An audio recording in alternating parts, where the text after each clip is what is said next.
What's up, guys? Welcome to Why Invest Wednesday on location. I hope the sound is all good. I am sitting here at my lake house in Grand Lake, and so we're going to talk about the best summer mountain towns in Colorado. Everyone talks about, the ski resorts and all of that stuff as we kind of dive in here, Vail and Steamboat and Aspen and Winter Park and all the great Breckenridge and all the winter, ski resorts. Today, I want to focus on the summer in the Colorado mountains. I own a home in Grand Lake, so that's where I'm coming to you from today. That's why we don't have the fancy mics or the multiple cameras or the lights, so bear with me a little bit.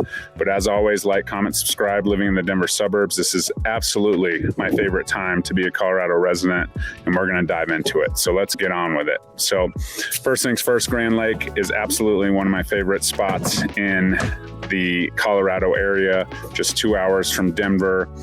This is why I purchased a home up here. Sorry about that. In Grand Lake, there's obviously 3 lakes, Granby, Shadow Mountain, and Grand Lake, that you can enjoy all the summer activities at.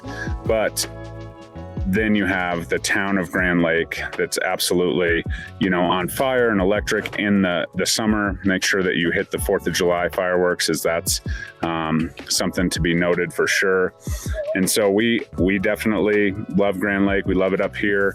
It's pretty vibrant. You have Rocky Mountain National Park, quick access right up the street here. So a ton to do in the summer.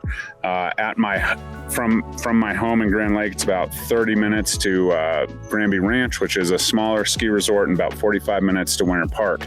So summer is definitely the hot time up here.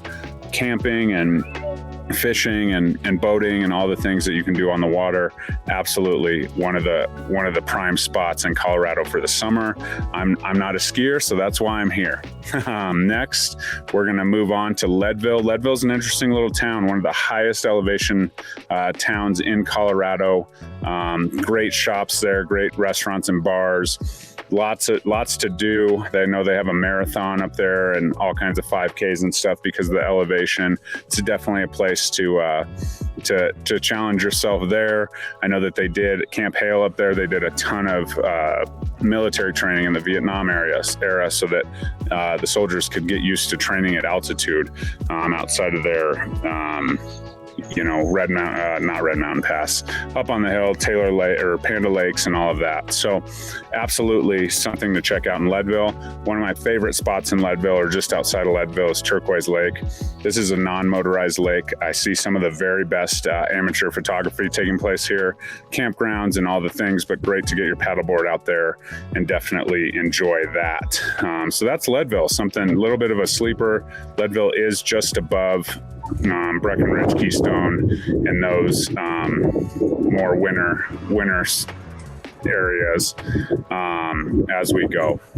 And then the next one, this is kind of a sleeper as well, Durango. It's a little further from the Denver metro area, about 6-hour drive in the southwest corner of the state, very close to the Four Corners. So if you're headed down there, may want to stop in Durango. Really cool downtown area, lots of breweries. I think Ska Brewing's down there, and restaurants, but it has the Animas River flowing through it, and so lots of river sports, tons of fishing, fly fishing, and that kind of stuff.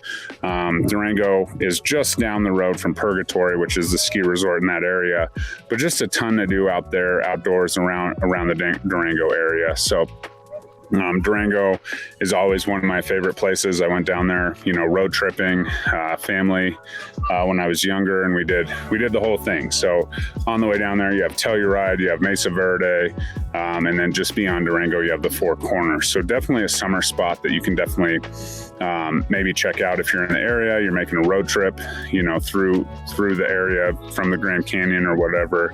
Durango is definitely a spot that you'll want to stop in and check out. Whitewater rafting, definitely in the May, June, and July. Absolutely some of the best whitewater rafting there is in that area. So the Four Corners, kind of the hub of the Four Corners area for sure. And then finally, the one thing I did want to mention is all those ski resort towns, Vail and Breckenridge, and even Telluride, Crested Butte, all those areas, they do have great summer activities. So whether it's an alpine slide, the gondola ride in Vail, all of those places, definitely don't sleep on those winter resort towns, because they're usually pretty happening in the summer. They have some sort of mountain biking or something to do in those areas as well. Usually pretty vibrant nightlife, and it's a little bit cheaper to stay there in the quote unquote off season. But the best part about the Colorado mountains, 70, 75 most of the time. Definitely wear that sunscreen because you are a lot closer to the sun, and that altitude sickness, as I always talk about. Hydrate and take care of yourself, especially when we're outside doing a ton of outdoor activities. You want to take care of that and make sure you're doing okay there. But the Colorado mountain towns in the summer, that's kind of my gig. I absolutely love that. Like I said, I'm not a skier or snowboarder, so a lot of those mountain towns that have the winter vibe, just not my style. So I'm on location today, so sorry about the sounds and the microphones and that kind of stuff, but just wanted to come to you guys and talk to you a little bit about my favorite mountain towns in the summer in Colorado from my mountain home right here in Grand Lake, Colorado. So I hope you enjoyed it. Please like, comment, subscribe, check it out if you're just joining me on the replay, and let me know what you think. Hope you have a great day, and we'll keep this Wine Best Wednesday thing going. Peace. Love you guys.